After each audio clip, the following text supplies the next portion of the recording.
क्या सबके चक्रास एक्टिवेट होने ज़रूरी हैं? चक्रास का एक्टिवेट होना ज़रूरी है, तभी तो वो एनर्जी फ्लो होगी पूरी बॉडी में। अच्छा, जो लोग साधक होते हैं, साधना करते हैं, उनकी थर्ड आई एक्टिवेट होती है?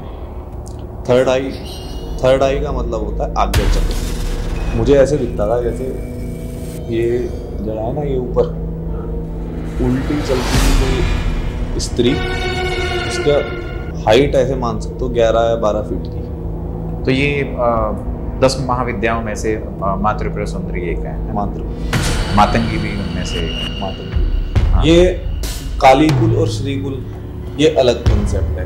एक कॉन्सेप्ट ये है कि जितना पूरा ये ब्रह्मांड है, इस ब्रह्मांडों में भी अनेकों ब्रह्मांड है। जब हम बलि प्रथा की बात करते हैं तो कामाख्या में तो हजारों सालों से बलि दी जा रही है। रामकृष्ण परमहंस भी बलि मतलब माँ काली के भक्त थे, तो उस टाइम भी बलि प्रथा थी। देखो, सुपर नेचुरल चीज़ें दिखाते हैं जो जिन्हें आवश्यकता होती है दिखाने कि ये मेरी तरफ आकर्षित हो। मैंने अपनी आंखों के सामने साक्षात मौत देखी। घर में आग लगी, ठीक है, मुझे हमेशा ब्लैक शैडोज दिखने लगती। मैं हर जगह घूमा।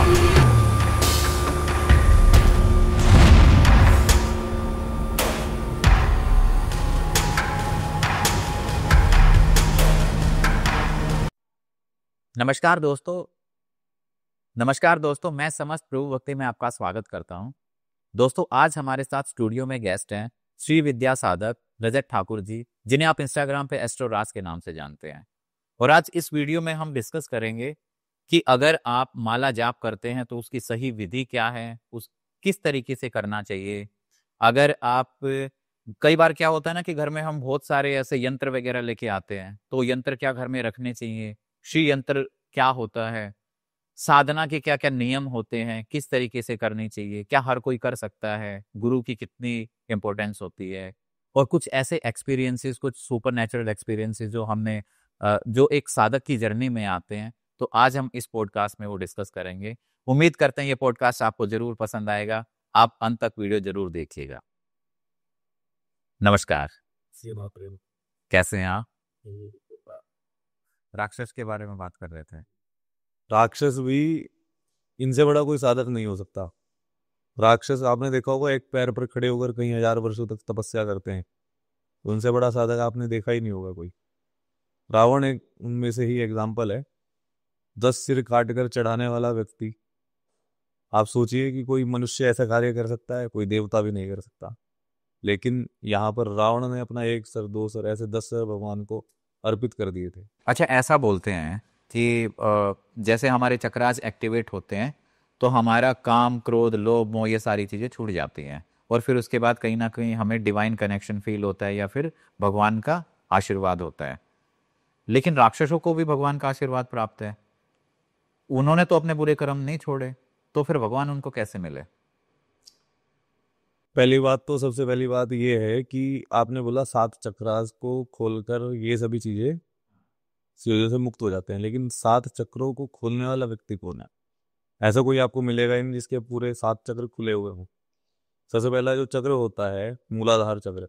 मूलाधार चक्र ही सिर्फ काम शक्ति को बढ़ाने के लिए। जिसका मूलाधार चक्र एक्टिवेट होता है ना, उसे देखना आप, वो बिना सोचे समझे कार्य करने लग जाता है कुछ भी।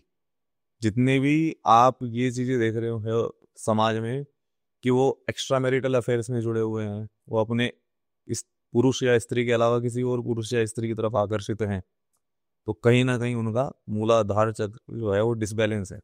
जितनी भी तांत्रिक शक्तियों को पूजने वाली स्त्री या पुरुष जो भी होंगे, माँ काली को, माँ तारा को, या माँ षोडशी को, या माँ कामाख्या को, इन सभी के मूलाधार चक्र एक्टिवेट हो जाते हैं और वो उससे ऊपर नहीं बढ़ पाते, वहीं पर वो कुंडलिनी रुक जाती है। तो इसका मतलब ये है कि वो सभी इन सभी चीज़ों में बट गए। आपने देखा होगा ना, आपके चैनल के माध्यम से कह रहा हूँ, आपने सुना होगा आसाराम बाबू के बारे में और कुछ ऐसे व्यक्तियों के बारे में जो बहुत बड़े लेवल पर चले गए लेकिन अपने चरित्र से पतित हो गए। ये वही लोग हैं जो एक मूलाधार चक्र पर उठे लेकिन वहीं पर रुक के उनकी ऊर्जा रह गई, वो उससे ऊपर नहीं उठे। अगर ऊपर उठते तो क्या होता? उससे ऊपर आता है हमारा नाभि चक्र जो होता है। नाभि में जो हमारा चक्र होता है, वहां पर आने के बाद व्यक्ति को स्वादिष्ट ज्यादा लगेंगे। स्वादिष्ठान चक्र, वहां पर आकर भूख ज्यादा लगती है, तो उसका सेटिस्फेक्शन नहीं रहता किसी भी चीज में, वो इधर उधर भटकता रहता है।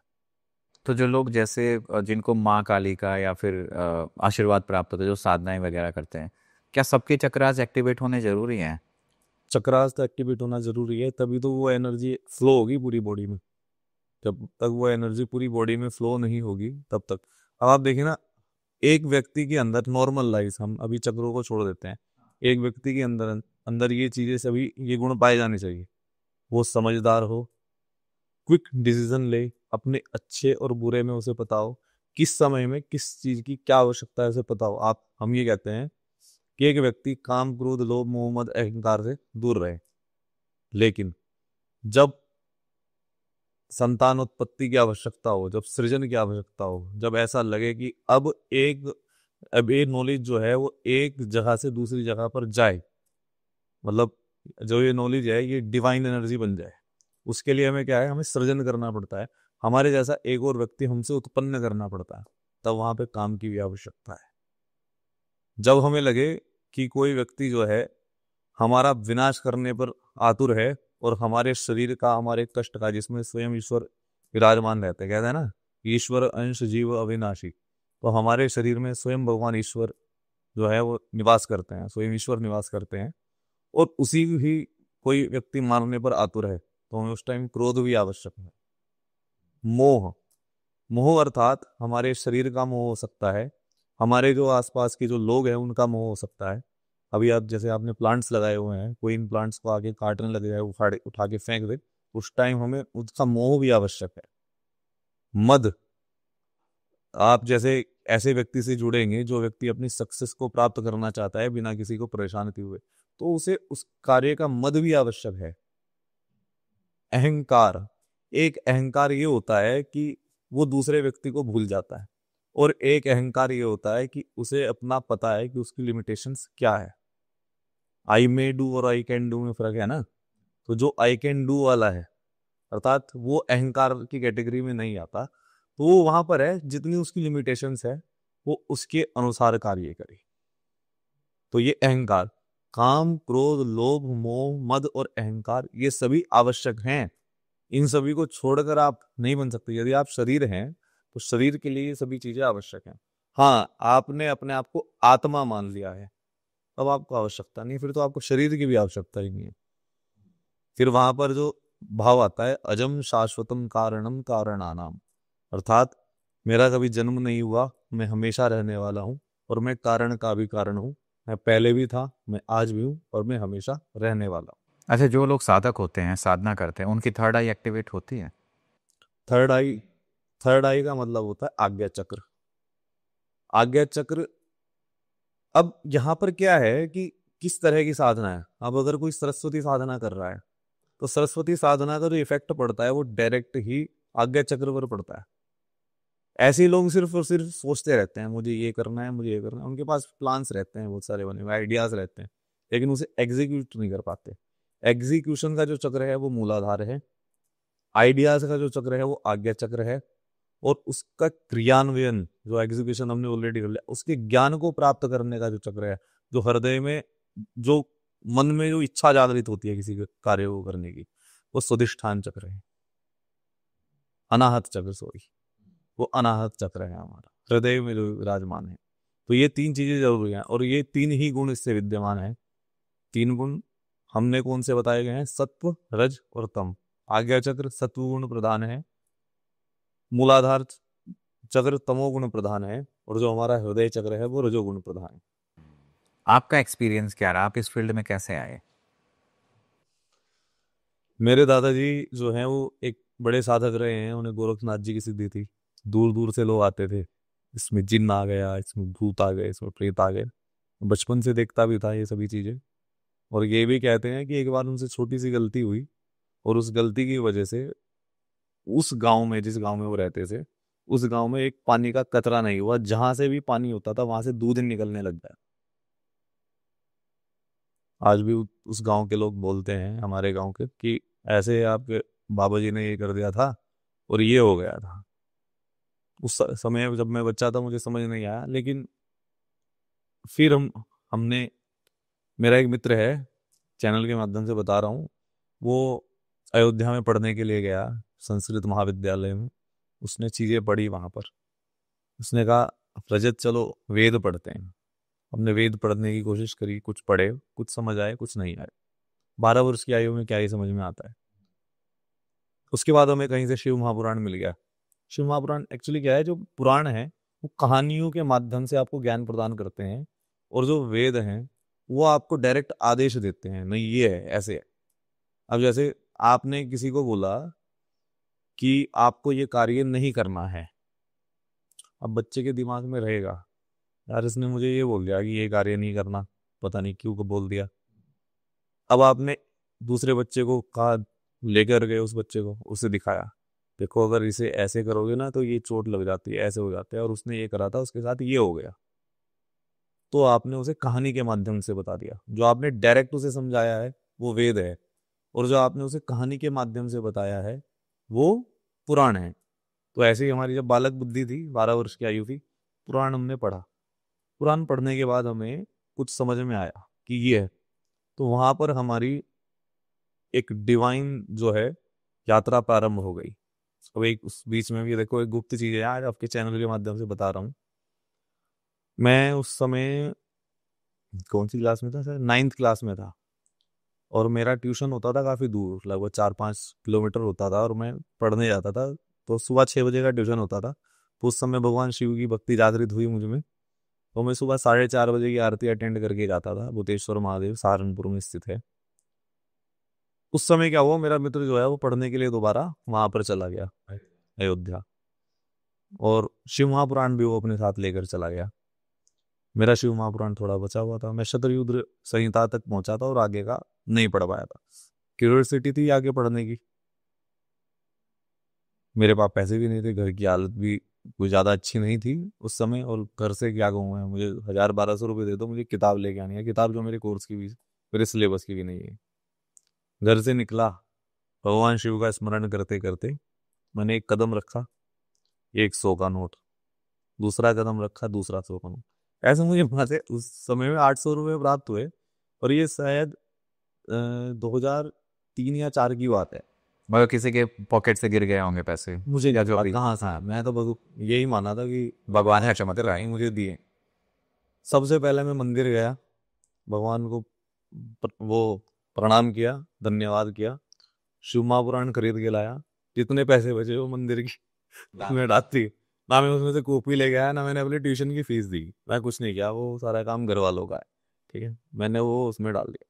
उसके बाद मैंने शिव महापुराण पढ़ा पूरा अपना। मेरी ये भगवान ने इच्छा पूरी करी। मैं उस दिन समझ चुका था कि जो करने वाला और करवाने वाला है वो सिर्फ ईश्वर है, वो भगवान शंकर है, उसके अलावा कोई नहीं।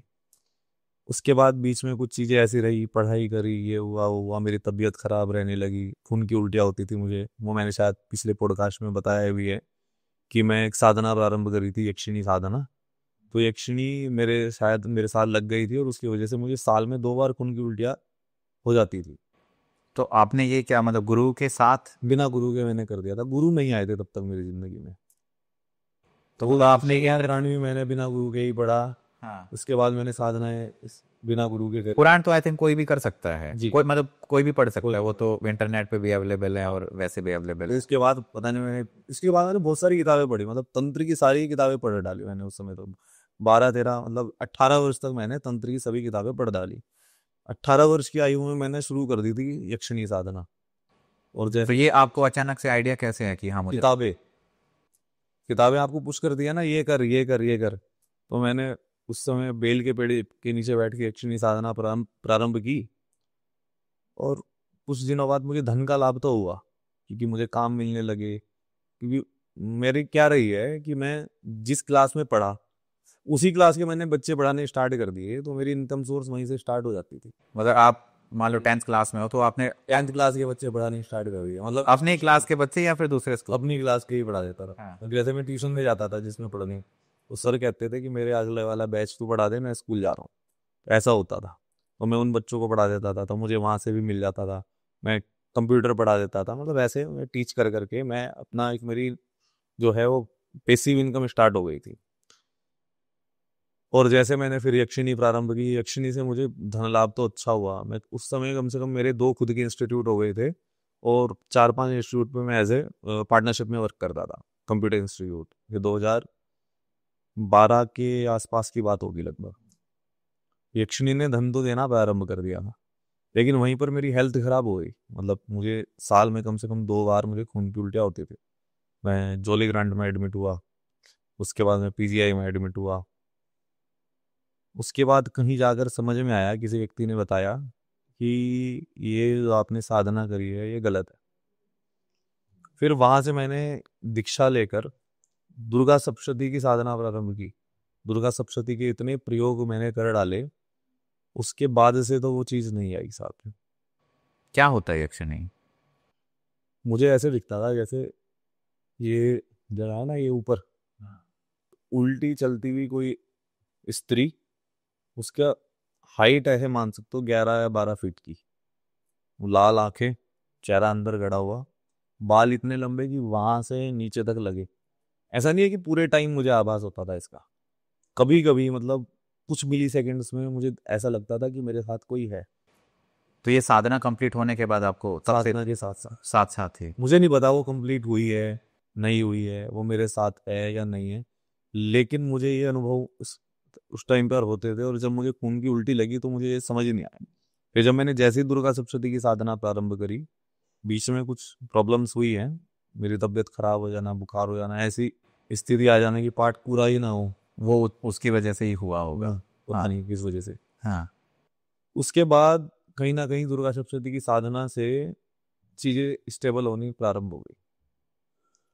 फिर मैं, याद है मुझे कि 2015 या 16 में शंकराचार्य स्वरूपानंद सरस्वती, जो 2 पीठों के शंकराचार्य रहे हैं, एक आपकी बद्रीनाथ पीठ और एक द्वारिका पीठ, मतलब ऐसे 5000 वर्षों में ऐसे एक ही व्यक्ति रहे हैं शायद जो 2 पीठों के शंकराचार्य रहे हैं।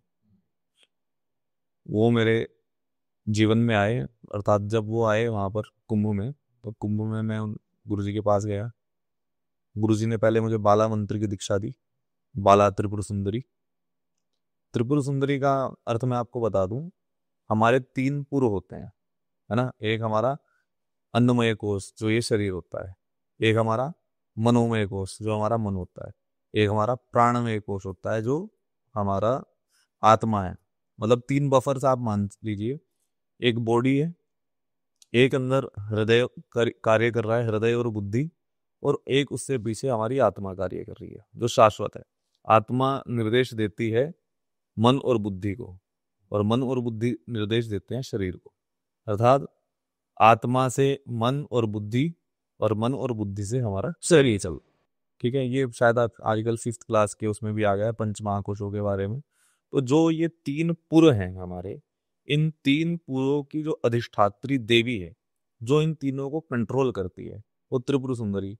इसके अलावा ये भी कहते हैं कि हमारी 3 अवस्थाएं होती हैं, जागृत, स्वप्न और सुषुप्त। 3 अवस्थाएं हैं। जागृत हम जागे हुए हैं, हम बात कर रहे हैं। जब हम स्वप्न में होते हैं, एक सुषुप्त ऐसी अवस्था होती है जब हमें पता ही नहीं रहता हम कहाँ हैं, जब हम पूर्ण आनंद में होते हैं। हम कहते हैं ना ऐसे, आज तो मैं बड़े चैन से सोया। इसका मतलब ये है कि उस समय ना तो जागृत अवस्था थी, ना उस समय स्वप्न अवस्था थी। वो एक ऐसी अवस्था थी जिसमें व्यक्ति पूरा ब्लैंक था लेकिन आनंद में था। तो वो सुषुप्त अवस्था होती है। इन तीनों अवस्थाओं की में जो कारण है, जो इन तीनों अवस्थाओं को देखने वाली है, जो इन तीनों अवस्थाओं में है, वो त्रिपुर सुंदरी है। इसकी फॉर्म्स हैं अलग अलग। जैसे 8 वर्ष की कन्या बाला त्रिपुर सुंदरी, इसके बाद 15 वर्ष की कन्या पंचदशी, 15 अक्षर का मंत्र मिलता है। 8 वर्ष की कन्या 8 अक्षर का मंत्र मिलता है। 16 वर्ष की कन्या षोडशी, इसके बाद 32 वर्ष की ललिता, ललिता त्रिपुर सुंदरी, और इससे ऊपर की होती है वो महात्रिपुर सुंदरी या महाषोढ़ा। इसके बाद इनके साथ 2 देवियां और लग जाती हैं, जिसे माँ मातंगी और माँ वाराही बोलते हैं। यहाँ पर ये सांगोपांग विधि होती है। फिर 4 समय पूजा होती है भगवती की। प्रातः ललिता, इसके बाद मध्याह्न काल में माँ मातंगी, रात्रि में माँ वाराई, और तुरीय संध्या होती है, सुबह 3:30 के आसपास जो होती है, तुरीय संध्या में महा त्रिपुर सुंदरी की साधना। तो ये 10 महाविद्याओं में से माँ त्रिपुरा सुंदरी एक है माँ त्रिपुर मातंगी भी उनमें से एक है। मातंगी, हाँ। ये कालीकुल और श्रीकुल ये अलग कॉन्सेप्ट है। एक कॉन्सेप्ट ये है कि जितना पूरा ये ब्रह्मांड है, इस ब्रह्मांडों में भी अनेकों ब्रह्मांड है। उन सभी ब्रह्मांडों में जो एनर्जी है, जो उसे चलाने वाली है, वो माँ एक शक्ति है। उस शक्ति को 2 भागों में विभाजित किया गया है। एक इसका काली, जिसे हम बोलते हैं रक्त काली, रक्त काली माँ त्रिपुर सुंदरी हुई, और दक्षिण काली जिसे हम माँ काली के नाम से जानते हैं, जो पहली महाविद्या भी है, वो दक्षिण काली। वाम मार्ग की साधना जो यदि कोई व्यक्ति करता है तो वो दक्षिण काली के रूप में करता है, और जो सात्विक साधनाएं करता है उसके लिए माँ त्रिपुर सुंदरी है। तांत्रिक साधनाएं जितनी होती है वो माँ काली की होती है। और जो जितनी भी आदिगुरु शंकराचार्य जो है, आपको पता होगा जब आए थे तो उन्होंने जितनी भी प्रकार की तांत्रिक चीजें भारतवर्ष में चलती थी, बौद्धों का काल आ गया था। बौद्धों ने, आपने देखा होगा, अभी भी आप तिब्बत में जाओगे तो वहां पर अनेकों प्रकार के तांत्रिक चीजें आपको मिलेगी। उसमें जो आपने देखा होगा, स्त्री और पुरुष के साथ जो मिलकर जो साधनाएं करते हैं, भैरव भैरवी वाली, वो सभी हमारे सनातन धर्म में नहीं आई थी। ये बौद्धों के समय की है। ये बौद्धों ने प्रारंभ करी थी। आपने सुना होगा कि बौद्धों के यहाँ पे यदि कोई व्यक्ति मर भी जाता है तो उसे क्या, मरने के बाद उसे काट कर खाया जाता है, ऐसा इनके यहाँ पर है। और जितने भी मांस मदिरा ये सब जो है, ये बौद्धों के यहाँ पर इन्होंने अपना एक क्रम चला दिया था। ये तो बहुत पहले होता होगा ना, या अभी भी होता है? नहीं, सनातन के तो बाद हुआ है ना। नहीं नहीं, ये आजकल तो ऐसे कैसे पॉसिबल हो सकते कर हैं? रहे हैं लोग। इससे सनातन धर्म का अंग बताकर लोग अब जो है माँ काली की और ये सभी देवियों की साधना, महाविद्याओं की साधना कर रहे हैं।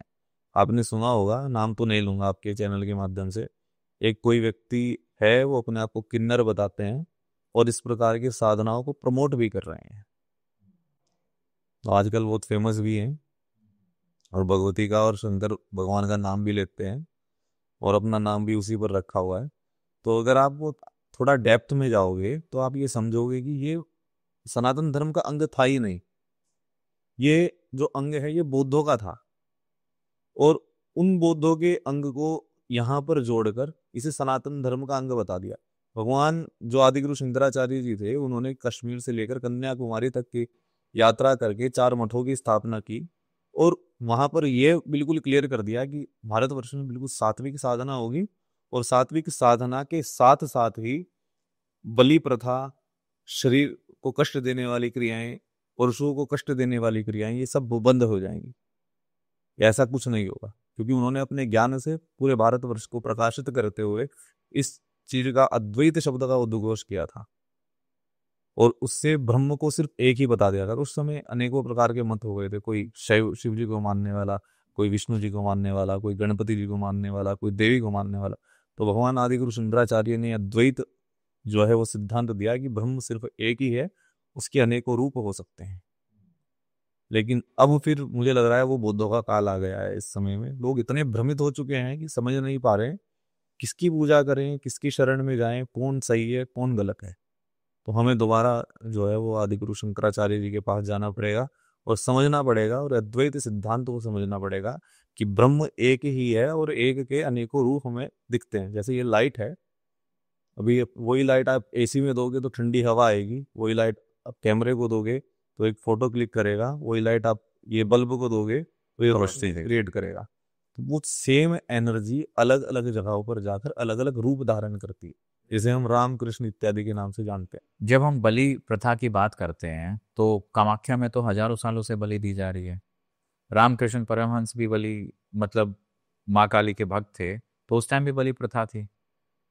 जैसे हमारा शरीर है ना, वैसे ही ये पूरी पृथ्वी है। पृथ्वी का अपना एक मुख है, पृथ्वी का अपना एक सिर है, पृथ्वी का अपना एक पैर है। सभी चीजों के सभी अंगों को आप पवित्र कर सकते हैं, लेकिन जो आपके गुप्त अंग हैं उन चीजों को आप वहां से वही चीज प्राप्त हो सकती है जो है एक्चुअल में। आप समझ चुके होंगे मैं क्या कह रहा हूँ। यदि आप स्त्री के अंग को देखें तो उनके गुप्त अंग होते हैं, और गुप्त अंग में कुछ ऐसी चीजें होती हैं जहां से हमें तामसिक चीजें प्राप्त होती हैं। ठीक। अब भगवती का पूरी पृथ्वी का जो कामाख्या क्षेत्र है वो गुप्त स्थान है, गुप्त क्षेत्र है। तो वहां पर उन चीजों को अलाउ किया गया है, लेकिन इसका मतलब ये नहीं है कि शरीर का जो गुप्त अंग है उसी अंग से हम अपने पूरे शरीर को पोषित कर दें। समझ में आया? तो वो उसी एरिया के लिए, वहां तक के लिए अलाउ है, ये आप पूरे भारतवर्ष में अप्लाई नहीं कर सकते। लेकिन लोग अभी करते हैं अब काफी टाइम। क्या है कि हाँ। दिखावा ज्यादा हो गया है, इसे हम बोलते हैं भ्रम उत्पन्न होना किसी चीज का। और एक ये बात बताई जाती है कि ब्रह्मा जी के पुत्र हैं, एक ब्रह्मा जी का पुत्र है धर्म, और एक ब्रह्मा जी का पुत्र है जो दिखावा करने वाला है धर्म का। इसे कहते हैं, उसे ब्रह्म ही कहते हैं यार। ब्रह्म, एक ब्रह्म होता है, एक भ्रम होता है। ठीक है। जो ब्रह्म है वो एक्चुअल चीज होने का दिखावा करता है, और जो एक्चुअल चीज है वो है ही। अभी जो समय चल रहा है वो उस चीज का दिखावे का समय चल रहा है, वो एक्चुअल में नहीं है। अच्छा, जब आप कुंभ में गए, जब गुरुजी ने दीक्षा दी, तो आपकी इच्छा थी कि आपको महाविद्या में से किसी एक देवी की साधना करनी है, या गुरुजी ने अपने आप ही? उस समय मुझे लगता था कि वो धन की प्राप्ति होनी चाहिए, और धन के लिए जो देवी बताई गई है वो लक्ष्मी बताई गई है सभी जगह। लेकिन जब आप थोड़ा डेप्थ में देखते हो तो महाराज राजेश्वरी ललिता त्रिपुर सुंदरी जो है वो धन की एक्चुअल देवी है, जिसे हम राज राजेश्वरी के नाम से भी जानते हैं। मतलब राजाओं के भी राजेश्वरी जिसे बोलते हैं, उसे ही श्री विद्या बोलते हैं। हम्म। मन हुआ कि श्री विद्या की दीक्षा हो, लेकिन गुरुजी के सामने जाने के बाद समर्पण भाव आ गया। गुरुजी ने पूछा क्या चाहते हो, क्योंकि शंकराचार्य को यह हक होता है कि वो किसी भी देवता, किसी भी देवी की दीक्षा दे सकते हैं, और उन्हें हर एक चीज की नॉलेज होती है। मतलब सनातन धर्म का कोई भी उनसे प्रश्न पूछो आपको उत्तर मिलेगा, तभी वो शंकराचार्य बनते हैं। बहुत बड़ा एक शास्त्रार्थ होता है, उसमें अनेकों प्रकार के अलग अलग शाखाओं से व्यक्ति आते हैं, उनका बड़ा शास्त्रार्थ होता है। और शास्त्रार्थ में जो व्यक्ति विजेता प्राप्त होता है, जो चरित्र से, ज्ञान से, शक्ति से, हर प्रकार से संपन्न हो, उस व्यक्ति को शंकराचार्य बनाया जाता है। तो शंकराचार्य को धर्म के मतलब धर्माधीश जिसे बोलते हैं, जो प्रधानमंत्री हैं, वो व्यक्ति वो होते हैं। तो उन्हें हर चीज की नॉलेज होती है, और उन्हें अधिकार भी है कि वो हर एक मंत्र की दीक्षा दे सकें। तो हम तो डायरेक्ट सागर में पहुंच चुके थे सनातन के। जो हम उनसे मांगते मिल भी जाता है ऐसा नहीं है, लेकिन गुरुजी स्वयं राजराजेश्वरी के उपासक रहे हैं श्री विद्या के। तो उन्होंने जो अपनी उपासना की वो ही मुझे मंत्र प्रदान किया। मेरी मतलब मन की शायद उन्होंने इच्छा भी जान ली हो, लेकिन मैंने मांगा नहीं था उनसे। उन्होंने स्वतः ही अपने आप जो उन्हें सही लगा उन्होंने दे दिया। तो ये क्या कुछ किसी पर्टिकुलर डेज की साधना होती है, या फिर आप उसको निरंतर जाप करते रहो? दो तरह के साधना होते हैं, एक काम्य प्रयोग होते हैं, एक प्रयोग होते हैं जो नैमित्तिक होते हैं, एक प्रयोग होते हैं जो नित्य होते हैं। नित्य, नैमित्तिक, काम्य। अर्थात किसी कामना को कर कामना को मन में रखकर की गई साधना काम्य प्रयोग। नैमित्तिक मतलब जैसे कोई त्योहार आया, जैसे अभी गणपति जी के दिन चल रहे हैं, तो गणपति जी की साधना इन त्योहारों में करना, यह नैमित्तिक, किसी के निमित्त, किसी के लिए। और एक साधना होती है नित्य। ऐसी प्रकार से देवता होते हैं, एक इष्ट देव होते हैं, एक पूजनीय देव होते हैं, स्थान देव होते हैं, और एक हमारे जो अलग अलग स्थानों पर पड़ने वाले कुल देव इत्यादि होते हैं। जिस जो इष्ट देव हैं हमारे, आंख बंद करने पर जिसका नाम सबसे पहले आता है वो इष्ट देव है। जो हमारे इष्ट देव होते हैं उनकी साधना हमें नित्य करनी पड़ती है या करनी होती है। इसके अलावा जो काम्य प्रयोग हैं। हम मन में इच्छा रख कर, जैसे किसी की पुत्र की इच्छा है, वैसे तो जो जिसकी हम नित्य साधना करते हैं वो सब कुछ देने में सक्षम है, वो सब कुछ दे देते हैं।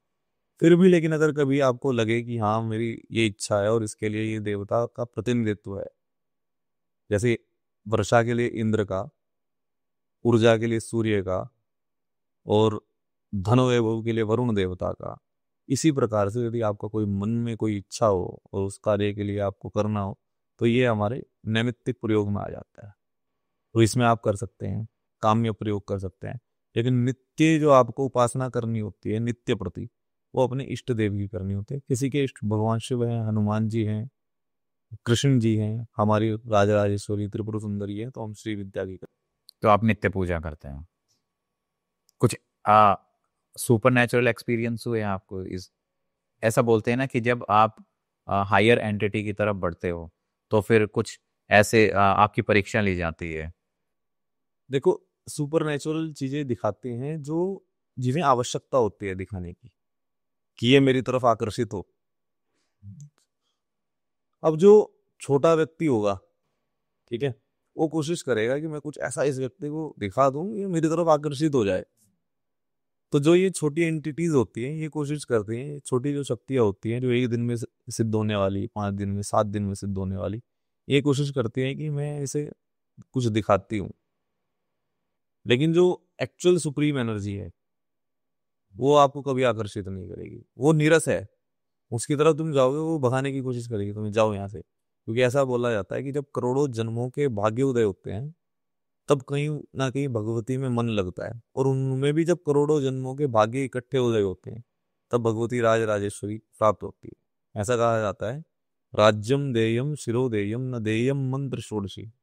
अपना राज्य दे दो, अपना सर काट के दे दो, लेकिन ये षोडशी ये श्री विद्या का मंत्र नहीं देना चाहिए। तथापि एक्सपीरियंस मुझे बहुत ऐसे हुए हैं कि मेरे अनुसार चीजें चलने लग गई। जैसा जैसा मन में इच्छा हुई, यम यम चिंतयते कामम तम तम प्राप्नोति निश्चितम, जो जो मन में इच्छा हुई वो सभी पूरी होने लग गई। वह चमत्कार तो छोटा सा खेल है, मतलब सोचने मात्र से चीजें हो रही है, इससे बड़ा चमत्कार। कभी पूजा में विघ्न बाधाएं भी आई? जैसे आप दुर्गा सप्तशती का पाठ कर रहे थे तब ऐसा हुआ कि हो ही नहीं रहा था? हाँ, मुझे कई बार लगा कि अब कोई आ जाए और ये पाठ कर दे बस। बुलाया भी मैंने एक बार अपने मित्र को, आया भाई नहीं हो रहा है, कर दे। क्योंकि एक एक साधन में मैंने 10 पाठ इकट्ठे करे हैं एक आसन लगाकर। कितने घंटे लगे? एक पाठ में 3 घंटे लगते हैं, तो आप लगाओ 10 पाठ में 30 घंटे लगातार। तो आप 30 घंटे लगातार बैठे हैं? और जैसे जो नॉर्मल काम करते हैं जैसे वॉशरूम जाना, खाना पीना, वो सब? वो पहले कर लो, वो उसके क्या बाद करो? या पहले करो या बाद में, इसके बाद में। एक्सपीरियंस वैसे ज्यादातर इस तरह के हो जाते हैं, जैसे हम भगवती से प्रार्थना कर रहे हैं, भगवती की मूर्ति में से इस प्रकार की चमक आना कि भगवती साक्षात बैठी हुई है। जब मन में कोई कामना चल रही हो, भगवती का पुष्प गिर जाना, एकदम से कभी कभी भूकंप जैसा जैसा महसूस होना,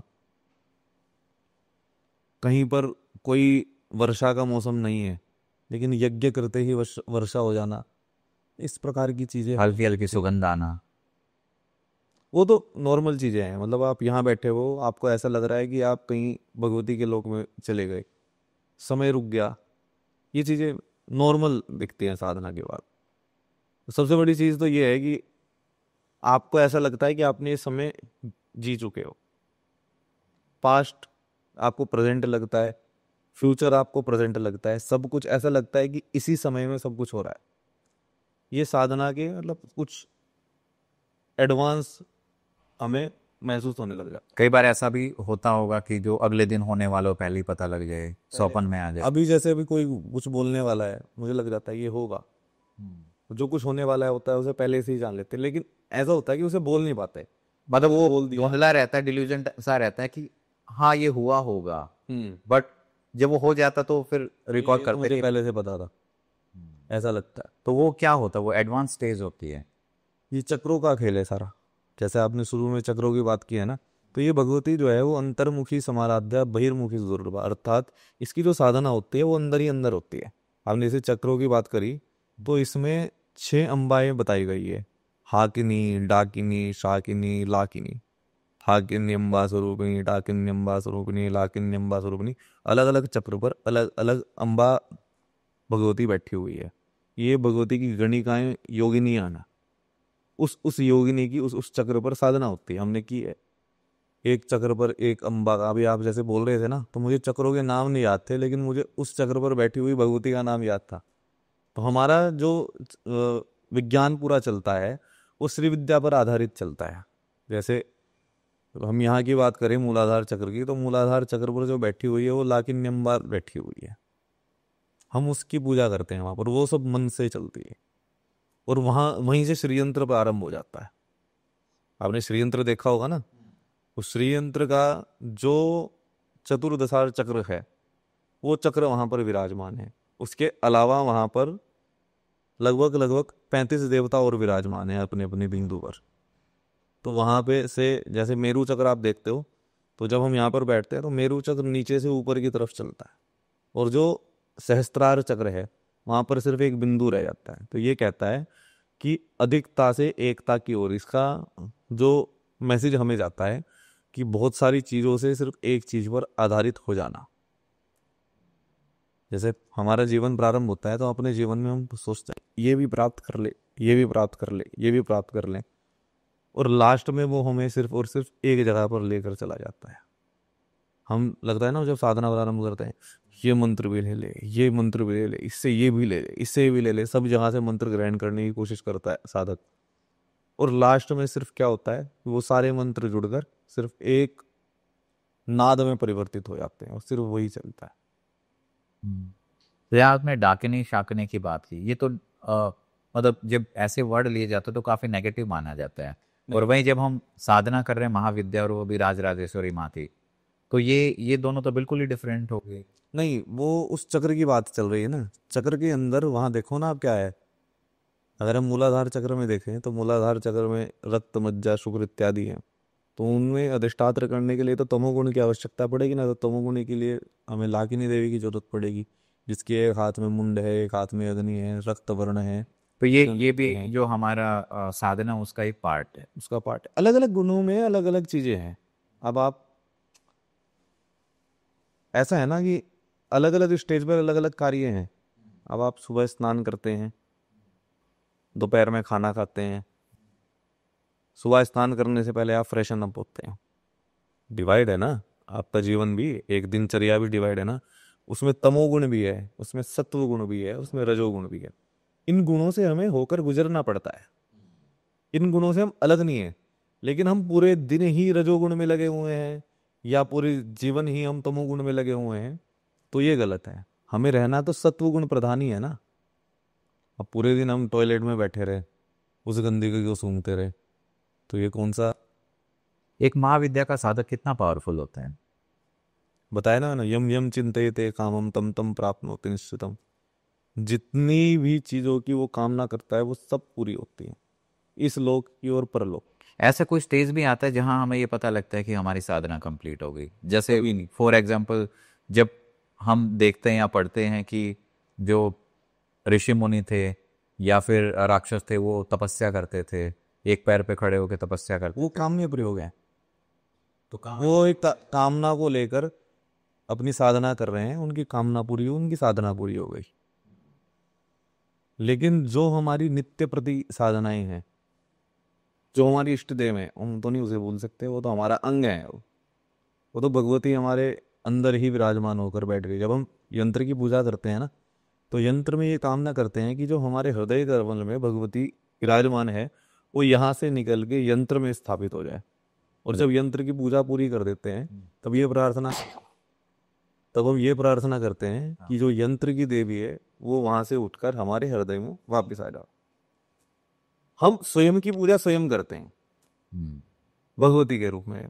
मैं आपको पहले भी बताया ना कि ईश्वर अंश जीव अविनाशी, अर्थात जो जीव है वो अविनाशी है, वो ईश्वर का अंश ही है। ये समष्टि और व्यष्टि के कारण से, या वेद के वाक्य बताने पड़ रहे हैं आपको, समष्टि और व्यष्टि के कारण से हमें अलग अलग महसूस होते हैं। जैसे एक मटर है और एक मटर का दाना है। एक तो मटर का दाना हो गया मटर से अलग होकर, एक मटर की मटर पूरी रह गई। तो जब वो दाना मटर में वापस रख दोगे तो वो मटर पूरी बन जाएगी। अर्थात जब जीव जो है वो ईश्वर के निकट पहुंच जाता है तो वो ईश्वर का ही रूप ले लेता है। उपासना का मतलब क्या है? ईश्वर के पास बैठना या रहना या आना। तो ये साधना, ये उपासना हमें ईश्वर के पास लेकर जाती है जो हम दूर हो गए हैं। ऐसे एक तरंग है ना, समुद्र की लहर चल रही है, समुद्र की लहर से हवा लगी, हवा लगने से वो जल ऊपर उठा। जैसे ही वो जल ऊपर उठा उसने क्या रूप ले लिया? तरंग का। जबकि वो तरंग और जल एक ही है, लेकिन हवा के भेद से वो हमें अलग अलग दिखता है। इसी कारण से जीव और ईश्वर एक ही है, संसार के और शरीर की वजह से हमें ये अलग अलग दिखता है। तो जो काम्य प्रयोग करते हैं उनको ऐसे साक्षात दर्शन हो सकते हैं, लेकिन जो नित्य होता है उनका तो निरंतर जीवन चलता रहता है। दर्शन हो गए, दर्शन होने के बाद फिर उनके ऊपर वो माया का पर्दा पड़ जाएगा ना, फिर वो लगे रहे। आपने देखा होगा बहुत से ऐसे लोग हैं जिन्हें ईश्वर के दर्शन हो गए, लेकिन वो फिर भी जन्म और मृत्यु के चक्कर में पड़े हुए हैं। पुनरपि जननम पुनरपि मरणम पुनरपि जननी जठरे शयनम यह संसारे बहु सुस्तारे पाहि पुरारे ताहम शरणम। बार बार जन्म, बार बार मृत्यु और बार बार अपनी माता के गर्भ में आना, ये बार बार चलता रहता है। ईश्वर के दर्शन होने के बाद भी चलता रहता है। भगवान विष्णु कह रहे हैं ना कृष्ण जी गीता में कि बहुत से ऐसे लोग हैं जो मुझे भजते हैं, बहुत से ऐसे लोग हैं जिन्हें को मैं भजता हूँ, बहुत से ऐसे लोग हैं जिन उनमें से वो मुझे प्राप्त होते हैं। तो 0.001% उन्होंने संभावना छोड़े। अर्जुन ने तो साक्षात दर्शन कर लिए भगवान कृष्ण के, पूरा बड़ा रूप देख लिया, विराट रूप देख लिया। वो फिर क्यों स्वर्ग को प्राप्त हुए? फिर भी उनकी मुक्ति क्यों नहीं हुई? वो इतनी सारी जो उनके हाथों से मरे हैं लोग, उन्हें सबको मृत्यु क्यों नहीं प्राप्त हुई? भगवान के दर्शन होना अलग बात है और किसी व्यक्ति का मोक्ष होना अलग बात है। वो कर्मों पे डिपेंड करता है। कर्मों पे प्लस ये चक्रों पे। जब तक ये कुंडलिनी शक्ति जो है ये जाकर सहस्त्रार चक्र में नहीं मिलेगी तब तक नहीं होगा। उसके लिए करोड़ों जन्म लग जाते हैं। आप एक सेकंड के अंदर ईश्वर को प्राप्त कर सकते हो और आपको बहुत समय लग सकता है वो आपको उसे प्राप्त करने में। सिर्फ आपको ये समझना है कि ईश्वर और जीव अलग नहीं, एक है। समष्टि और व्यष्टि को जब जिस दिन समझ गए, उस एक वेद के वाक्य को अगर आप समझ गए तो उसी दिन ये वेद खत्म हो जाएगा। अच्छा, मैंने एक वीडियो देखा, उसमें क्या था कि एक पर्सन ने बोला कि मैंने महाविद्या की साधना की, ठीक है, बोला कि गुरुजी ने मना किया था कि नहीं करनी, लेकिन मैंने महाविद्या की साधना करनी स्टार्ट की। तो माँ तारा की उन्होंने साधना की। जब बोला 41 दिन तक बहुत मैंने नियम से सारी चीज़ें की। जब माँ के दर्शन हुए ना तो मैंने बोला माँ मुझे कुछ नहीं चाहिए। ये वीडियो है, एक लड़के का वीडियो है, अब मुझे चैनल का नाम याद नहीं है अभी। देख के बातों से मुझे थोड़ा सच्चाई नजर आई। तो उन्होंने बोला कि माँ तो माँ है, वो तो दर्शन दिए चले गए, लेकिन जो योगिनी जो है ना उनको पता नहीं क्या हुआ। उसके बाद अगला जो मेरा समय गया ना, वो समय मैं जिंदगी में भूल नहीं सकता। मैंने अपनी आंखों के सामने साक्षात मौत देखी। घर में आग लग गई, ठीक है, मुझे हमेशा ब्लैक ब्लैक शेडोज दिखने लग गई। मैं हर जगह घूमा, मैं कोलकाता भी गया, तारापीठ गया, ठीक है, वहां पे किसी ने कुछ बताया, फिर मैं कहीं दूसरी जगह, मैं इंडिया में हर जगह घूमा। धीरे धीरे धीरे धीरे कोई साधु मिलते हैं थोड़ा बहुत, लेकिन चैन मुझे अभी तक नहीं मिल पाया है। क्या ऐसा होता है? जिसे एक बार प्राप्त हो गए ना, उसे और कुछ प्राप्त करने की जरूरत ही नहीं है। दर्शन होना अलग चीज है, प्राप्त होना अलग चीज है, झलक मिलना अलग चीज है, और उस चीज का ज्ञान होना अलग चीज है। उसका ये कहना था कि दर्शन दिए लेकिन योगिनी जिस जगह हुई ना। हाँ, देखा किसने? आंखों ने। समझेगा कौन? बुद्धि। प्राप्त किसे होगी? आत्मा को। तो जब तक आत्मा में डीएनए में वो कोड नहीं जाएगा, डीएनए में वो कोड एंटर नहीं होगा, तब तक जो उसकी सभी प्रक्रियाएं हैं, वो पोर्टल है, वो खुलेगा कैसे? बाहरों बाहर से ऐसे ऐसे झलक दिखाई, ऐसे गायब हो गया। वो तो ये समझ लो कि दीक्षा से या साधना से पहले का एक छोटी सी क्लिप है, उसके आगे बहुत बड़ी मूवी है। योगिनियां पहले आती हैं, भगवती बाद में आती है। वो शायद उसे योगिनी के ही दर्शन हुए हो भगवती के रूप में, क्योंकि भगवती और योगिनियों के रूप बिल्कुल एक जैसे हैं। एक योगिनी अच्छी आ गई होगी, उसे भगवती के दर्शन हो गए होंगे, और फिर योगिनियों ने क्रूर रूप दिखाना प्रारंभ किया होगा। ऐसा भी हो सकता है, क्योंकि भगवती और योगिनियों के रूप में कोई अंतर नहीं है। उसे तो प्राप्त होने के बाद तो कुछ और प्राप्त करने की आवश्यकता ही नहीं होती। प्राप्त होने में, दर्शन होने में अंतर है। अभी मंदिर जाते हैं, हम ईश्वर के दर्शन तो डेली करते हैं ना, ऐसे ही वो दर्शन हमें वैसे भी हो जाते हैं साधना काल में, लेकिन उसकी प्राप्ति होना वो अलग मैटर है। अच्छा, चलो 10 महाविद्याओं की बात करते हैं। हम्म तो यहाँ पे ना नाम में थोड़ा सा कंफ्यूजन रहता है कि जैसे मान लो मैं गूगल पे टाइप करता हूँ 10 महाविद्या, तो माँ काली, तारा, माँ त्रिपुरा सुंदरी, षोडशी, भुवनेश्वरी, बगलामुखी, छिन्नमस्ता, छिन्नमस्तिका, धूमावती। धूमावती, मातंगी और कमला।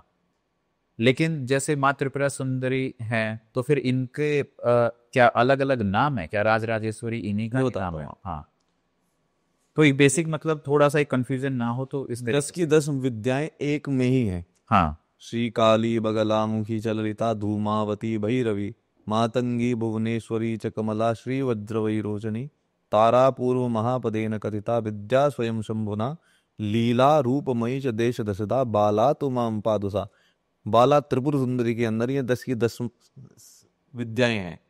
एक ही, जैसे एक गुण से दूसरा गुण जुड़ा हुआ है, एक तत्व से दूसरा तत्व जुड़ा हुआ है, इसी प्रकार से इन सभी 10 की 10 महाविद्याएं एक से 10 की 10 जुड़ी हुई हैं। यदि किसी ने एक की भी साधना कर ली और वो साधना उसकी सफल हो गई, तो उसकी समझो कि 10 की 10 महाविद्याएं उस पर प्रसन्न है। तो ये उसी क्रम के अनुसार करनी बताइए चाहिए है। आपको, हाँ, जैसे एक बच्चा स्कूल में पढ़ने के लिए जाता है, ज्यादा से ज्यादा 8 वर्ष की आयु में वो एक पढ़ाई करने के लिए सक्षम हो जाता है, हो जाता है। ठीक ठीक हो जाते हैं। हाँ, 8 वर्ष की आयु में कौन सा मंत्र मिलता है उसे? माँ बाला त्रिपुर सुंदरी का, जिसे हम बोलते हैं अष्टाक्षरी मंत्र।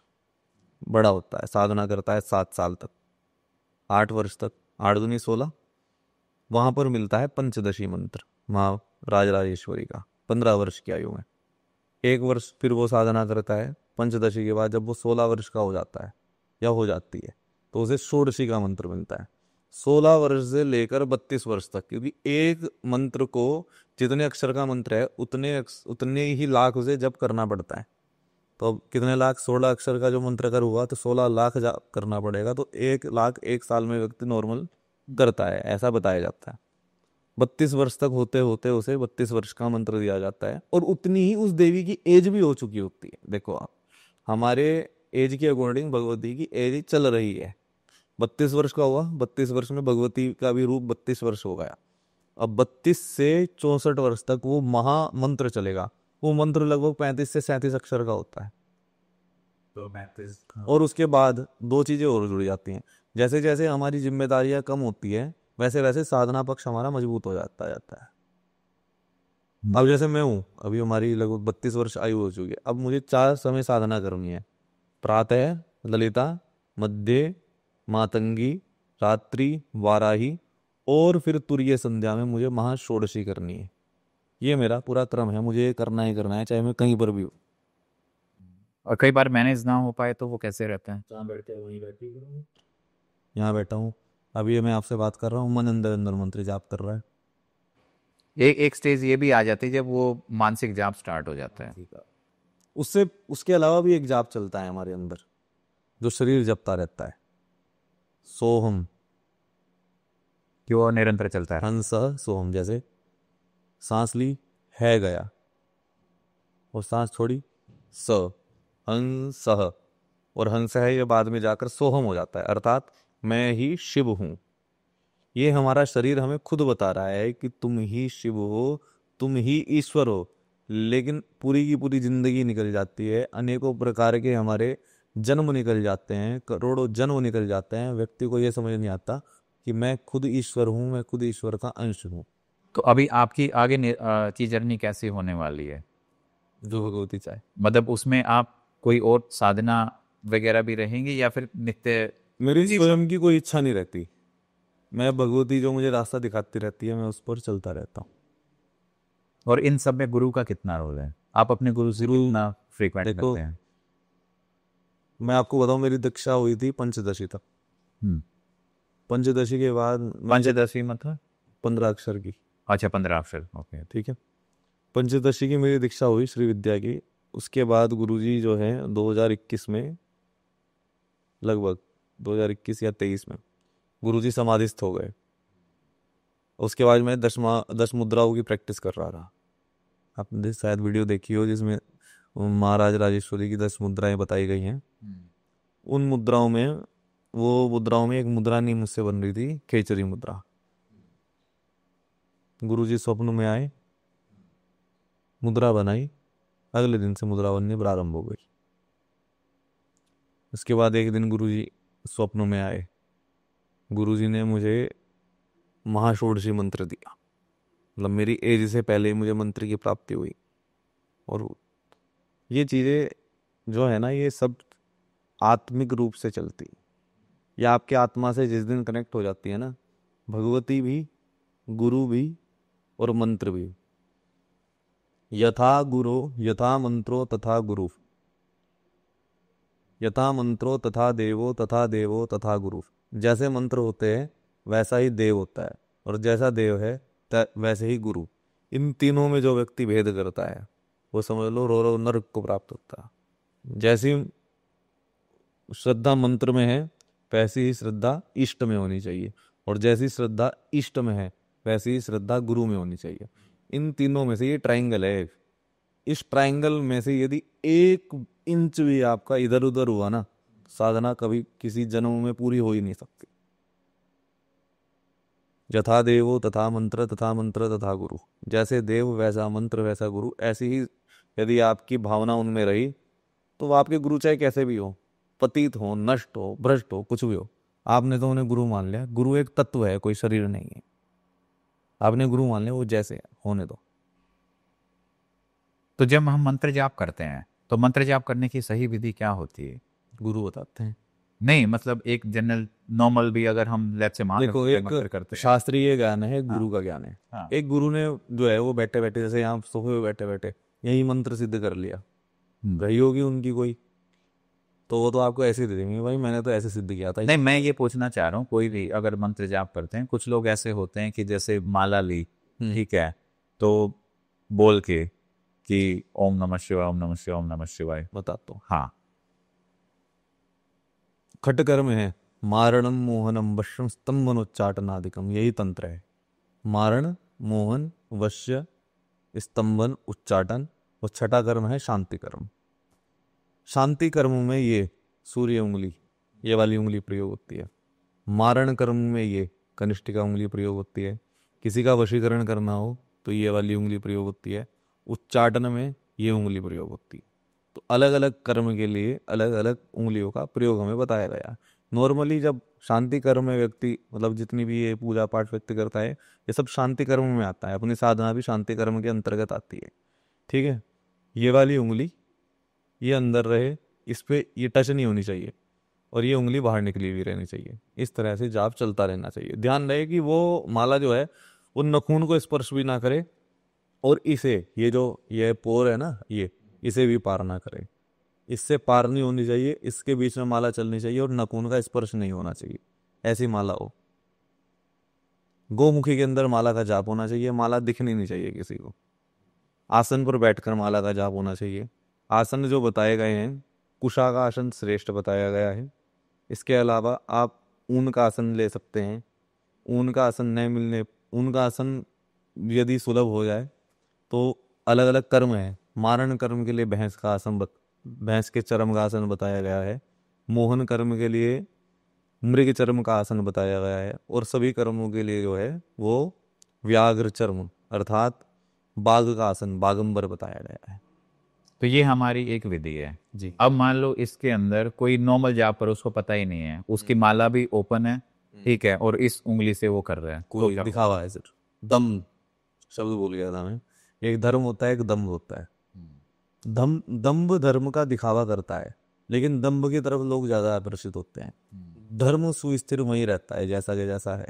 लेकिन मान लो कि वो अपने आप में तो सच्चे है, लेकिन उसको पता ही नहीं है कि ऐसे होता है, किसी ने उसको बताया नहीं, तो फिर यहाँ पर 2 चीजें हैं। एक मार्ग भक्ति है, और एक मार्ग है साधना। ठीक, तंत्र मार्ग। आप आपको पता होना चाहिए कि आप कौन से मार्ग में हो। यदि आप भक्ति मार्ग में हो तब आपको वो चीज गलत इफेक्ट नहीं करेगी, लेकिन अगर आप तंत्र मार्ग में हो तो ये तो दो धारी तलवार है। गलत करोगे खुद का गला कटेगा, सही करोगे दूसरे का गला कटेगा। गला तो किसी ना किसी का और कटना ही है। दोनों में अंतर कैसे पता लगी?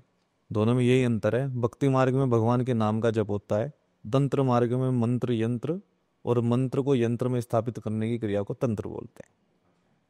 जो नॉर्मल जप होता है वो जप हमारे भक्ति में आता है, भक्ति, जैसे राम राम राम, राधा राधा राधा, ये सब भक्ति मार्ग है। तो भक्ति के कुछ ऐसे मंत्र भी होते हैं जो करने बिना गुरु के भी कर सकते हैं। नाम जप आप बिना गुरु के कर सकते हो, मंत्र जप आपको गुरु की आवश्यकता होती है। क्या हर देवी देवता के नाम जप के अलग अलग वो होते हैं? जैसे मान लो कि भगवान राम का तो राम राम हो गया, भगवान कृष्ण का राधा राधा हो गया। अगर किसी को हनुमान जी का करना हो तो कैसे करें? हनुमान कर रही, हनु हनु। हनु हनु। नाम जप का मतलब है कि एक नाम से उस व्यक्ति की आइडेंटिटी का पता चलता है, और आइडेंटिटी से उसका रूप हमारे सामने आता है।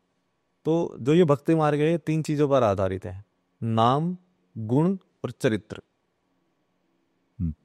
आप देखोगे सहस्त्र नाम यदि आप पढ़ते हो तो किसी भी देवी देवता के 1000 नाम उसमें होते हैं। आप पुराण पढ़ते हो तो उसमें उस देवी देवता के गुण का वर्णन होता है, चरित्र का वर्णन होता है। चरित्र, गुण और नाम, इन तीन चीजों पर कोई भी भक्ति आधारित होती। अच्छा, जब हम माला ओपन में जाप करते हैं तो उससे क्या प्रॉब्लम आ सकती है?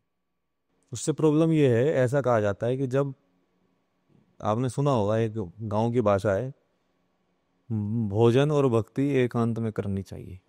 सुना है? तो इसका तात्पर्य यही है कि जब किसी की दृष्टि पड़ती है तो आपके भजन में जो है, आपके ध्यान में विघ्न उत्पन्न होते हैं, और जो वो कनेक्शन है वो टूट जाता है। क्या ऐसा होता है कि ऐसा बोलते हैं कि आपके आसपास जो नेगेटिव एनर्जी है वो आपका जाप चुरा लेती है, ऐसा होता है? नाम का तो नहीं कोई चुरा सकता, भक्ति का फल कोई नहीं चुरा सकता, लेकिन ये जो नियम बताए गए हैं, समस्या ये है, जो भक्ति है वो पर्टिकुलर ईश्वर को प्राप्त करने के लिए है, उसमें कोई कोई भी बंधन नहीं है। लेकिन जब आप अपनी योग्यता दिखाते हो तब आपके एग्जाम होने प्रारंभ होते हैं। आप ऐसी नॉलेज के लिए कोई पुस्तक पढ़ रहे हो, उसमें कोई प्रॉब्लम नहीं, लेकिन आप एक डिग्री प्राप्त करने के लिए एक पुस्तक पढ़ रहे हो तो आपका एग्जाम होगा जरूर। ठीक है, तो आप चाहते हो कि मुझे सिद्धियां प्राप्त हो जाएं, और आपने वो साधना प्रारंभ कर दी, तो उसके एग्जाम बीच बीच में होंगे, और उसमें आपको उत्तीर्ण भी होना पड़ेगा। जब तक उत्तीर्ण नहीं होगे तब तक आगे के उसमें आप जा नहीं सकते सोपान में। इसी प्रकार से जो भक्ति मार्ग है उसमें कोई व्यवधान, आप जितना मर्जी नाम जाप करो, कोई दिक्कत नहीं, कोई आपको छेड़ने नहीं आ। जैसे ही तंत्र में प्रयोग करोगे, आप काम्य प्रयोग में करोगे, तो वहाँ सारे नियम अलग हो जाएंगे, क्योंकि वहाँ आप सर्टिफिकेट प्राप्त करना चाहते हो, डिग्री प्राप्त करना चाहते हो, और डिग्री के लिए आपको एग्जाम देना ही पड़ेगा। ये चीजें व्यापार करती हैं। क्यों नहीं करती? मान लो कि फेल नहीं होगा, हो गया मंत्र ही इतना स्पीड से उसने जपना स्टार्ट किया कि कोई वर्ड या फिर कोई प्रॉपर उच्चारण नहीं हो पाया। माइनस होते हैं ना एग्जाम में, माइनस एग्जाम होता है तो उसमें माइनस में भी तो आते हैं ना। किसी किसी एग्जाम को ही आप देते हो तो उसमें माइनस में नंबर आते हैं ना। सारे कॉम्पिटिटिव एग्जाम्स में यही होता तो ऐसे ही जैसे आप कोई ऊर्जा, आप कोई साधना प्रारंभ करते हो और वो साधना आप गलत तरीके से करते हो तो आपकी ऊर्जा का उल्टा हनन हो जाता है।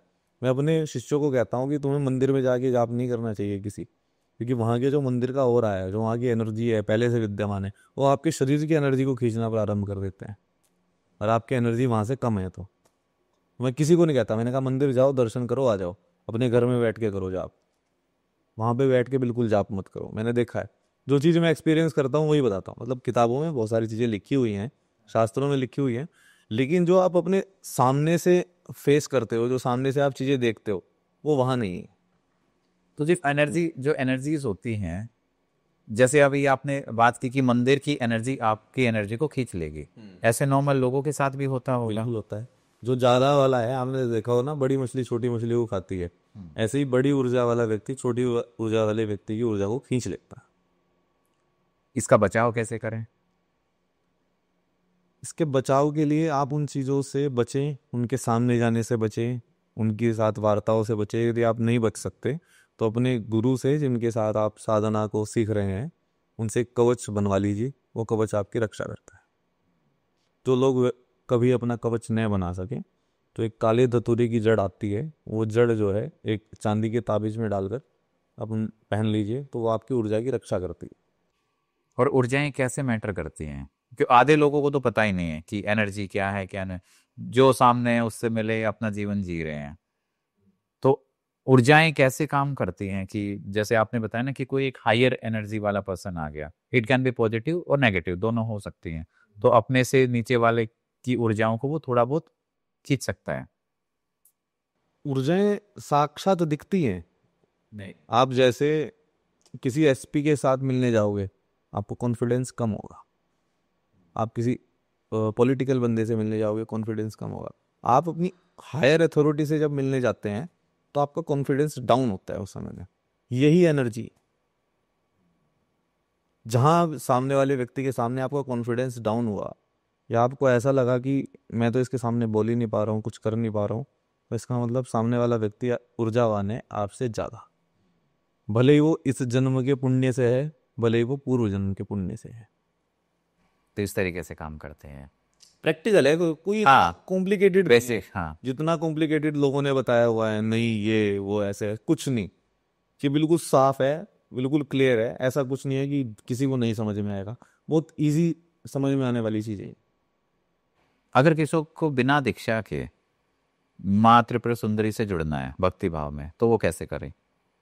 श्री माता श्री माता श्री माता जो मैं बोलता हूँ, श्री माता भगवती का नाम है। एक पहला जो सहस्त्र नाम में नाम आता है, श्री माता श्री महाराग्नि श्रीमत् सिंहासनेश्वरी चिदग्नि कुंड संभूता देव कार्य समुद्यता। श्री माता श्री महाराग्नि सिंहासनेश्वरी, और यज्ञ की अग्नि से जो उत्पन्न हुई, चिदग्नि कुंड संभूता देव कार्य समुद्यता, देवताओं के कार्य के लिए इसकी उत्पत्ति हुई।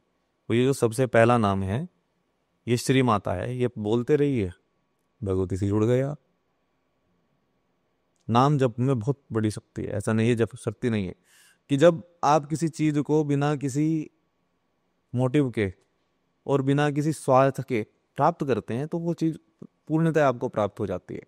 लेकिन जब आप किसी चीज को अपने अंदर एक इच्छा रख के करते हैं, तो वो चीज आपकी इच्छा पूरी करने के लिए ही आती है और फिर चली जाती है। तो इच्छाओं का तो ये रहता है ना कि आज एक पूरी तो कल को दूसरी इच्छा आ जाएगी, तो आप कितनी करोगे? एक बार अगर भगवान ईश्वर का साथ मिल गया तो फिर तो चिंता करने की जरूरत ही नहीं है। वही है मेरा सुबह को ये रहता है। देखो, एक्चुअली क्या है कि हमारा ये भी है कि हमें अपना परिवार भी चलाना है, और हमारा एक तरफ जो है वो साधना भी चलती है। एक तरफ हमें ये भी लगता है कि कहीं ना कहीं परिवार को पूरा करने के लिए हमारे पास अर्थ अर्थात धन भी है, रन होना चाहिए। और एक तरफ ये भी लगता है कि हमारी साधना में विघ्न भी नहीं आना चाहिए। तो मैं सुबह की साधना मेरी रहती है, मुझे अपना श्री चक्र का पूजन करना ही करना है। मेरे जो गुरुदेव का मंत्र जो मुझे दिया गया है वो मुझे करना ही करना है, जिस जिस समय पे दिया गया है वो करना है। तो मेरा कर्तव्य यही बनता है कि किसी ना किसी तरह, या मेरी इच्छा यही रहती है कि किसी ना किसी तरह ये मेरा मंत्र हो। और जिस दिन 1% ऐसा हो जाता है, तबीयत खराब है, कहीं गए हुए हैं, वो क्रिया पूरी नहीं हो पाई, अंदर अंदर से अंदर बेचैनी उठती है कि कर कर यहीं कर ले।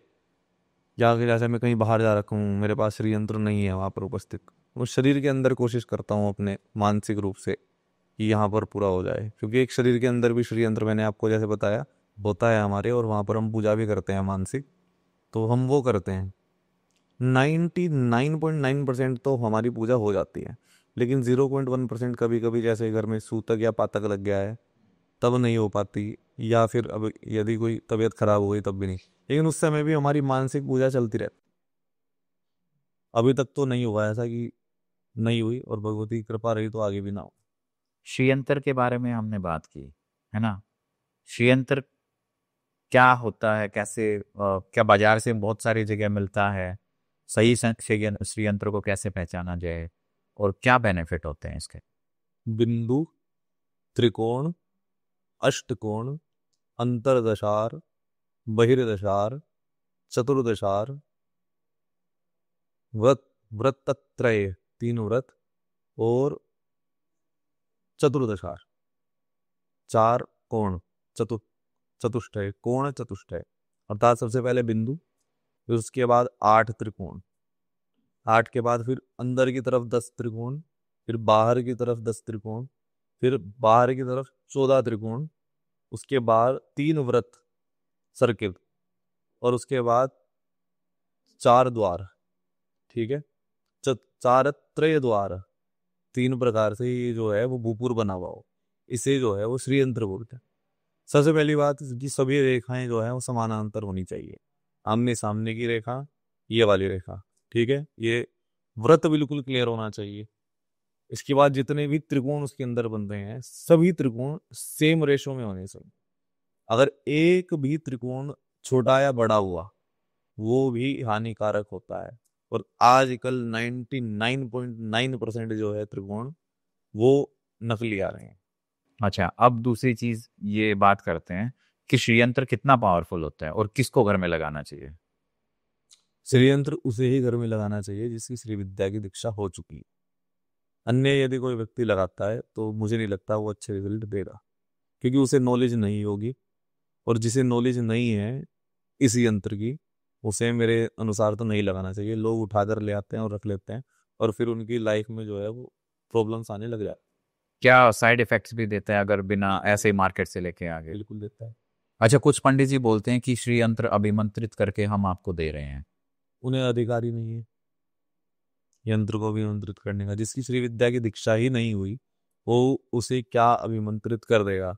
और 99% लोगों को ये लगता है कि श्रीयंत्र जो है वो माँ लक्ष्मी का यंत्र है, जबकि श्रीयंत्र माँ राजराजेश्वरी ललिता त्रिपुर सुंदरी का कि यंत्रों में सबसे उत्तम माना गया है। यंत्र राज जिसे कहा जाता है। नवावरण भी जिसे बोलते हैं।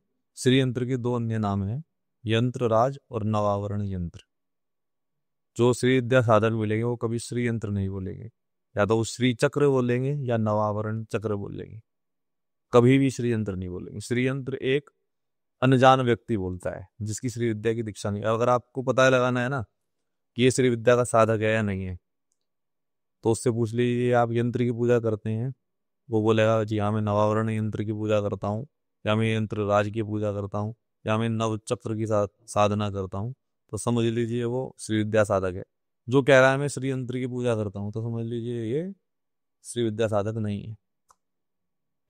तो अभी जो मार्केट में जैसे नॉर्मल बिक रहा है, मैं अगर अमेजोन पे सर्च करूंगा बहुत सारे आ जाएंगे या मार्केट में आ जाएंगे। प्रोडक्ट है वो, सिर्फ वो एक प्रोडक्ट है, उसको लगाने का कोई फायदा होता है? कोई फायदा नहीं। वो मेरे हिसाब से और तो नुकसान देकर चला जाए, फायदा करे या ना करे। जैसे आप इस चीज में हो, आप भक्ति भाव से जुड़े हो, माँ का साक्षात आपको आशीर्वाद प्राप्त है, तो जैसे कुछ एक ऐसी चीजें होंगी अगर आप जैसे अभिमंत्रित करोगे तो उसका बेनिफिट मिलेगा लोगों को। बिल्कुल मिलेगा। वो क्या हो सकती है? सबसे पहले तो श्री यंत्र। अगर आप अभिमंत्रित करके किसी को दोगे अपने एंड से तो उसका बेनिफिट मिलेगा। देखिए पहली बात तो ये हम ऐसे नहीं दे सकते। हम्म। जो सात्विक व्यक्ति होगा, जो उस चीज की वैल्यू को समझने वाला होगा, जो कहीं ना कहीं भगवती से अटैच्ड होगा, हम उसे ही दे सकते हैं, अन्य किसी व्यक्ति को नहीं दे सकते। तो पहले तो हमें वो चेक करना पड़ेगा कि वो है या नहीं है। दूसरा, इस स्फटिक के श्रीयंत्र को ऐसा कहा जाता है कि इस श्रीयंत्र की कभी एनर्जी खत्म नहीं होती। हस्तलिखित श्रीयंत्र 1 साल बाद अपनी एनर्जी छोड़ देता है। ताम्र पत्र पर जो श्रीयंत्र होता है वो 3 साल बाद, चांदी पर जो होता है वो भी 3 साल बाद, स्वर्ण पर जो होता है वो भी 3 साल बाद। इसके अलावा जो स्वर्ण और पारद में होता है मिक्स करके जिसे बनाया जाता है, वो लगभग 10 साल बाद ये अपनी एनर्जी छोड़ देते हैं। लेकिन स्फटिक श्रीयंत्र ऐसा होता है जिसकी एनर्जी कभी भी खत्म नहीं होती, लेकिन वो स्फटिक ओरिजिनल हिमालयन होना चाहिए। ऐसे कांच को पिघलाकर कांच से बना हुआ नहीं होना चाहिए। वो मैं ही आने वाला बहुत श्रीयंत्र। और ये भी श्रीयंत्र यदि शिवलिंगों पर ही मिल जाए, शिवलिंग के ऊपर बना हुआ श्रीयंत्र मिल जाए तो शिव शक्त्यायुक्त, क्योंकि श्रीयंत्र के 5 त्रिकोण भगवान शंकर के और 5 त्रिकोण माँ भगवती के और 4 त्रिकोण भगवान शिव के, 5 और 4 9 त्रिकोण इसमें बनते हैं, तभी इसे नवावरण चक्र बोलते हैं। शिव शक्ति को इकट्ठा जहां पर किया जाता है वो श्रीयंत्र है। शिव शक्त्यायुक्त शब्द आता है ना, सौंदर्य लहरी हो, वो शिव और शिव जो है वो शक्ति से युक्त होकर ही किसी कार्य को करने में सक्षम हो। तो कोई भी जैसे घरों में बहुत सारे यंत्र होते हैं, श्री यंत्र तो खैर उनमें से एक है, लेकिन वास्तु दोष निवारण यंत्र, व्यापार वृद्धि यंत्र, क्या लोग ये घर पे रख सकते हैं या ये भी नहीं रख सकते? ये रख सकते। ये रख सकते हैं, लेकिन सही चीजों से उनकी पूजा होनी चाहिए और सही जगह पर सही धातु लगानी चाहिए। अब सपोज करो आपने दक्षिण की दिशा में चांदी लगा दी, दक्षिण की दिशा जो है वो अग्नि प्रधान है, और वहां पे आपने जल प्रधान जो है वो धातु का यंत्र लगा दिया, वहां क्या होगा? वहां पे आपके घर पे कैश का इनफ्लो आना बंद हो जाएगा। भले ही वो आपने यंत्र स्वयं शुक्र ग्रह का ही क्यों ना लगा दिया हो या अग्निदेव का ही क्यों ना लगा दिया हो, क्योंकि वहां धातु में वो वो पावर नहीं है उसे रोक कर रखने की। वहां पर जो यंत्र लगेगा वो तांबे में लगेगा, और उत्तर दिशा में आपने तांबा लगा दिया, वहां अपनी अग्नि को एक्टिवेट कर दिया। अब वहां पर घर में क्या होगा? लोग शुगर के मरीज हो जाएंगे। आपने ज्योतिष विद्या भी सीखी है, वो उसका प्रारंभ कैसे हुआ आपका? ज्योतिष में देखो, जब आप किसी इस तरह की साधना की चीजों में चलते हैं, साधना मार्ग में, तो आपको पांचवें वेद की तरफ जाना पड़ता है। ज्योतिष को पांचवा वेद बताया गया है, जिसका सनातन संस्कृति में, जिस व्यक्ति का भगवती में और जिसके ऊपर भगवती की कृपा हो, वो व्यक्ति आयुर्वेद और ज्योतिष जरूर पढ़ेगा, और जब पढ़ेगा तो करेगा भी बस। ये कैसे पता लग, ये कुंडली से पता लग जाता है कि इसके ऊपर भगवती की कृपा है? कुंडली के अंदर जो पंचम भाव होता है वो पूर्व जन्म का होता है। पूर्व जन्म का जो भाव है वो हमारे इस जन्म को जो है चलाने का कार्य करता है। पूर्व में जिसने पुण्य करे होंगे तो स्वभावतः है उसका जो भगवती में मन अवश्य लगता है, अर्थात भगवती की उसके ऊपर कृपा अवश्य हो। अब इसमें मान लो किसी का पंचम भाव वीक है, तो क्या मतलब है उसका? एक तो होता है वीक है, वीक को स्ट्रोंग किया जा सकता है। एक होता है भाग्य में ही नहीं है, पंचम भाव है ही बिल्कुल खाली, ना तो उसके ऊपर दृष्टि पड़ रही है किसी ग्रह की, ना वहां पर कोई ग्रह बैठा हुआ है, ना ही वहां पर कोई राशि परिवर्तन योग बना हुआ है, तो बिल्कुल ही जीरो है, तो तब तो कोई कुछ नहीं कर सकता। अच्छा, मान लो पांचवें भाव में कोई ग्रह ही नहीं बैठा हुआ, तो मतलब वो जीरो है उसका? नहीं, पांचवें भाव में अगर दृष्टि पड़ रही है तब भी वो किसी ना किसी तरह से कार्य कर रहा है। पांचवें भाव का स्वामी यदि अपनी मित्र राशि के साथ युति में है तब भी वो कहीं ना कहीं एक्टिवेटेड है।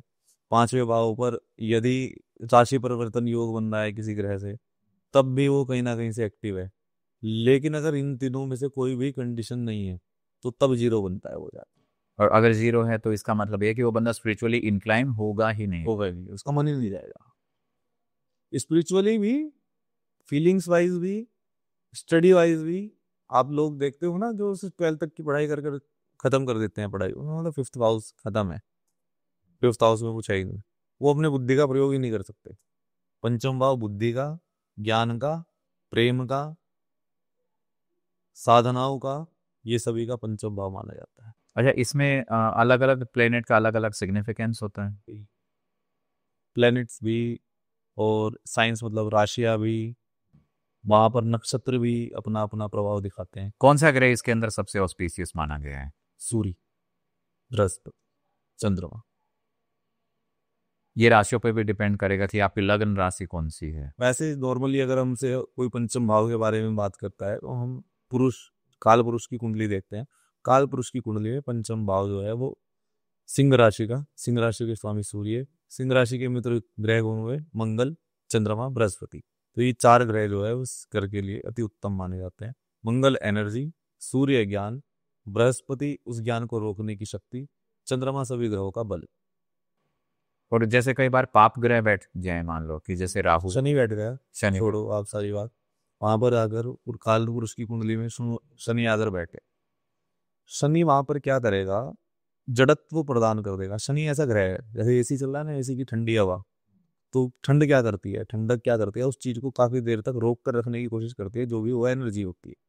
अभी यहाँ पर क्या हो रहा है कि यहाँ पर जो हवा है, हवा को रोकने की कोशिश की जा रही है, उसकी लेवल को बढ़ाकर एसी कर रहा है, ठंडी हवा ही काम करती है। तो ऐसे ही जब शनि की ठंडी हवा चलती है या वो जहां पर स्थिर रहता है तो उसके गुण को रोक देता है, वहां पर उसकी बुद्धि को वो रोक देगा, वो कार्य करने में सक्षम ही नहीं हो पाएगा कुछ। ऐसे व्यक्ति के साथ कॉन्स्टिपेशन की समस्या, बुद्धि जड़त्व, बिल्कुल बुद्धि कार्य नहीं करती, कुछ भी करेगा वो समझ ही नहीं आएगा उसे। आप देखते होंगे बहुत सारे ऐसे बच्चे होते हैं, पढ़ लिए कुछ समझ नहीं आ रहा।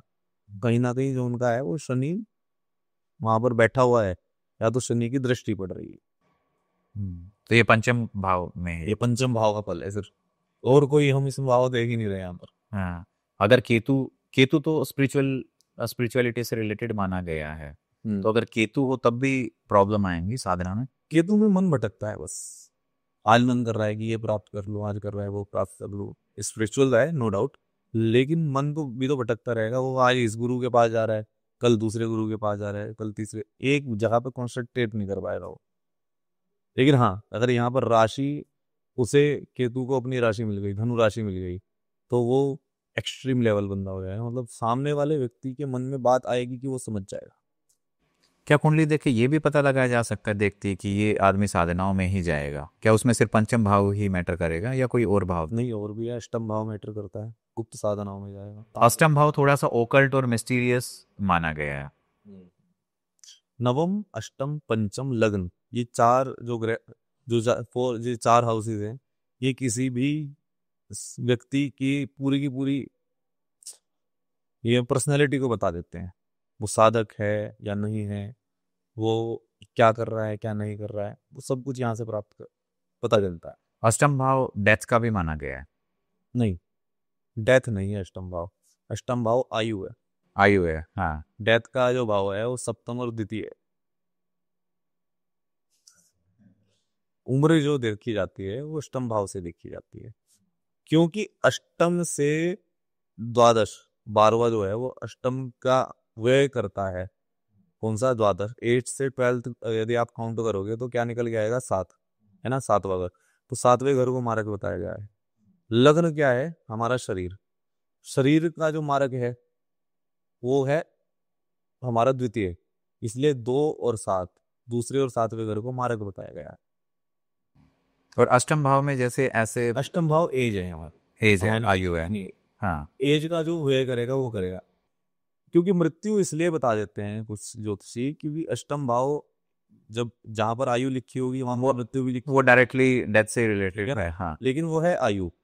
अष्टम से आयु देखते हैं, अष्टम से स्पिरिचुअलिटी भी देखते हैं, अष्टम से गुप्त साधनाएं देखते हैं।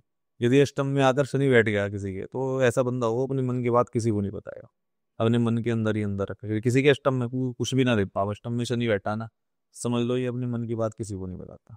और अगर अष्टम में राहु बैठ जाए तो ये समझो कि ये बंदा ऐसा है कि ये हमेशा दूसरों के बारे में गलत सोचता है। ऐसा भी हो सकता है कि वो सिर्फ अपने बारे में सोचता है।